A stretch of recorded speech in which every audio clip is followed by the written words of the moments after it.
కోస్తాంధ్ర జిల్లాలకు కూడా అన్నిటికి కూడా అందించే కార్యక్రమం జరుగుతుంది కాబట్టి దాన్ని 45 మీటర్స్ హైట్కి నిర్మాణం చేయాలనే దానిపై మేము రాబోయే రోజుల్లో కూడా తప్పకుండా దానిపై పోరాటం చేయడం జరుగుతుంది. దానివల్ల వాటర్ స్టోరేజ్ కెపాసిటీ దారుణంగా పడిపోయే పరిస్థితి వస్తుంది.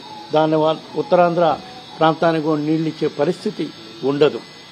ఎందుకంటే అది 45.9 మీటర్స్ కనుక ప్రాజెక్ట్ నిర్మాణం జరిగితే ఆల్మోస్ట్ 195 టీఎంసీ స్టోరేజ్ కెపాసిటీ వస్తుంది.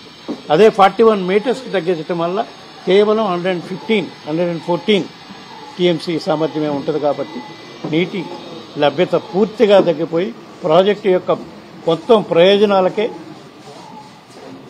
దెబ్బతీసే పరిస్థితి వస్తుంది. కాబట్టి దీనిపై తప్పకుండా మేము రాబోయే రోజుల్లో కూడా కేంద్ర ప్రభుత్వం దృష్టికి తీసుకెళ్లి దీనిపై పోరాటం చేసే కార్యక్రమం చేస్తామని చెప్పి ఈ సందర్భంగా తెలియజేసుకుంటున్నాం. అదేవిధంగా ఇంకో ప్రధాన అంశం రాష్ట్రానికి సంబంధించినప్పటికీ విశాఖపట్నం రైల్వే జోను మేము గత 5 సంవత్సరాల్లో పలు సందర్భాల్లో మా ముఖ్యమంత్రి జగన్మోహన్ రెడ్డి గారు, అప్పుడు ముఖ్యమంత్రిగా ఉన్న జగన్మోహన్ రెడ్డి గారి నాయకత్వంలో మా ఎంపీలంతా కూడా పోయి అడగడం జరిగింది.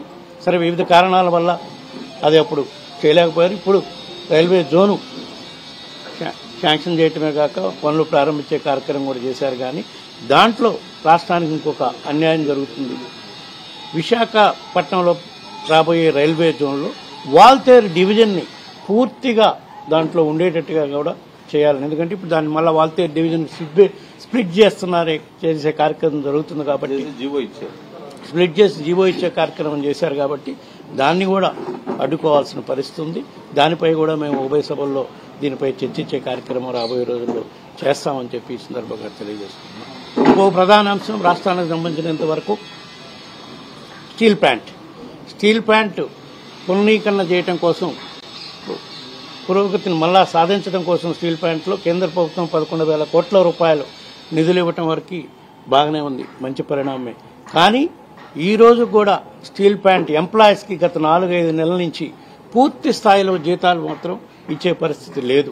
కేవలం 30%, 50%, 60% మాత్రమే జీతాలు ఇచ్చే కార్యక్రమం జరుగుతుంది. కాబట్టి దీన్ని కూడా తప్పకుండా అందులో పనిచేసే ఉద్యోగస్తులందరికీ కూడా పూర్తి స్థాయిలో జీతాలు కేంద్ర ప్రభుత్వం విడుదల చేసే విధంగా కేంద్ర ప్రభుత్వం ఒత్తిడి తీసుకొచ్చే కార్యక్రమం కూడా చేస్తాము. అదేవిధంగా స్టీల్ ప్లాంట్, ఎందుకంటే ఆంధ్రుల ఎన్నో త్యాగాలు పోరాటాల ఫలితంగా తెచ్చుకున్న విశాఖ స్టీల్ ప్లాంట్ అది మనుగడ సాగించాలంటే ఫైనాన్షియల్ రీహాబిలిటేషన్ ప్యాకేజే కాకుండా క్యాప్టివ్ మైన్స్ కూడా చాలా అవసరం. మైన్స్ను కూడా కేంద్ర ప్రభుత్వం దానికి చేకూర్చే విధంగా కూడా మేము కేంద్ర ప్రభుత్వంని రాజ్యసభలో లోక్సభ కూడా ఒత్తిడి తీసుకొచ్చే కార్యక్రమం చేసే జరుగుతుంది. అదేవిధంగా కేంద్ర ప్రభుత్వం, ఎందుకంటే అక్కడ ఉండే ఉద్యోగస్తుల్లో ఇప్పటికీ ఫైనాన్షియల్ ప్యాకేజ్ ఇచ్చినా కూడా అభద్రత అయితే ఉంది. అందుకని కేంద్ర ప్రభుత్వం దానిపై కూడా విశాఖ స్టీల్ ప్లాంట్ని ప్రైవేటైజ్ చెయ్యము అని ఒక అష్యూరెన్స్ కూడా ఇస్తే అష్యూరెన్స్ ఇయటమే కాకుండా ఉద్యోగస్తులకు నిలిపేసిన జీతాలు కూడా పూర్తి స్థాయిలో విడుదల చేసే కార్యక్రమం చేయాలని చెప్పి మేము వైఎస్ఆర్ కాంగ్రెస్ పార్టీ తరఫు నుంచి కేంద్ర ప్రభుత్వాన్ని డిమాండ్ చేస్తూ ఉన్నాం. ఇదే విధంగా రాష్ట్రానికి రావాల్సిన వివిధ అంశాలపై కూడా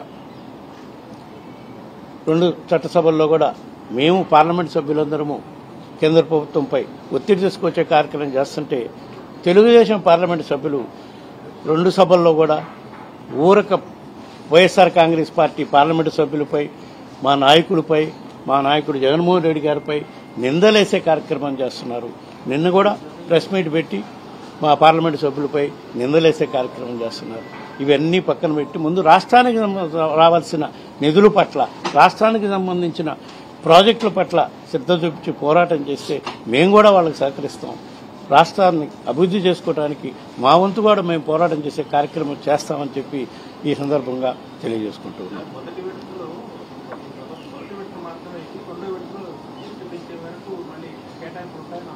శాంక్షనింగ్ అయితే ఇవ్వాలిగా, 45 మీటర్స్ శాంక్షనింగ్ అప్రూవల్ ఇవ్వాలి కదా. కేంద్ర ప్రభుత్వం జీవో ఇచ్చింది కదా. దానిపై వీటన్నిటిపై మేము స్పష్టత ఇచ్చేదానికే ఈరోజు ఈ ప్రెస్ మీట్ ఏర్పాటు చేయడం జరిగిందని చెప్పి తెలియజేసుకుంటూ, ఎయిర్ ఇండియా కూడా డబ్బులు ఇచ్చారు, అమ్మేస్తారు. 4,000 ఇచ్చారు. సో వీటన్నిటిపై స్వస్థత వచ్చే విధంగా మేము జగన్మోహన్ రెడ్డి గారి నాయకత్వంలో రాష్ట్ర సమస్యలపై పోరాటం చేసి 2 సభల్లో కూడా పోరాటం చేసే కార్యక్రమం చేస్తాం. కేంద్ర ప్రభుత్వ మంత్రులు కూడా కలిసి ఈ సమస్యలను పూర్తి స్థాయిలో పరిష్కారం చేయాలని చెప్పి ఈ సందర్భంగా కోరుతాం.